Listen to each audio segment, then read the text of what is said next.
शहरातील उच्चभ्रू समजल्या जाणाऱ्या रिजन्सी कॉम्प्लेक्समध्ये करण्यात आलेल्या अनधिकृत बांधकामांवर अखेर उल्हासनगर महापालिकेने मोठी कारवाई करत हातोडा चालवला आहे। या कारवाईमुळे अनधिकृत बांधकाम करणाऱ्यांमध्ये एकच खळबळ उडाली असून परिसरात चर्चांना उधाण आले आहे। मिळालेल्या माहितीनुसार रिजन्सी कॉम्प्लेक्सच्या इमारत क्रमांक 2 मधील टेरेस भागावर नियमबाह्य पद्धतीने बांधकाम करण्यात आले होते। विशेष म्हणजे काही व्यावसायिक गाळ्यांचे भाग मागील बाजूस वाढवून टेरेसचा वापर व्यावसायिक स्वरूपात करण्यात येत होता। या वाढीव बांधकामांमुळे इमारतीच्या सुरक्षिततेवर प्रश्नचिन्ह निर्माण झाले होते। या प्रकरणाची तक्रार उल्हासनगर महापालिकेकडे करण्यात आल्यानंतर प्रशासनाने तातडीने दखल घेतली।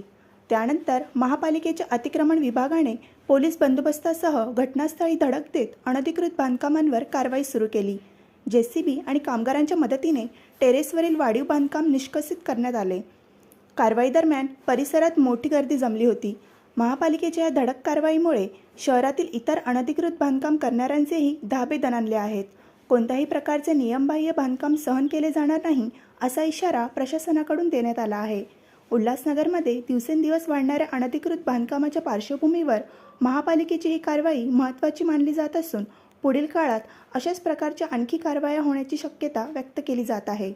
रिजन्सी कॉम्प्लेक्स या इमारती क्रमांक 2 या इमारतीच्या टेरेसवर जी दुकानं होती 23 दुकानं त्यांनी त्यांची दुकानं मागील बाजूस वाढवली होती आणि टेरेसवर बांधकाम केलं होतं। तर याची तक्रार आम्हाला मिळाली होती, तर त्यांना नोटीस बजावणी करण्यात आली होती आणि स्वतः काढून घेण्याने कळवण्यात आले होते। तथापि त्यांनी त्यांचे बांधकाम स्वतः काढून न घेतल्याने काल पोलीस बंदोबस्त घेऊन ते 23 दुकानावर जे वाढीव बांधकाम होतं ते निषेध करण्याची कारवाई करण्यात आलेली आहे।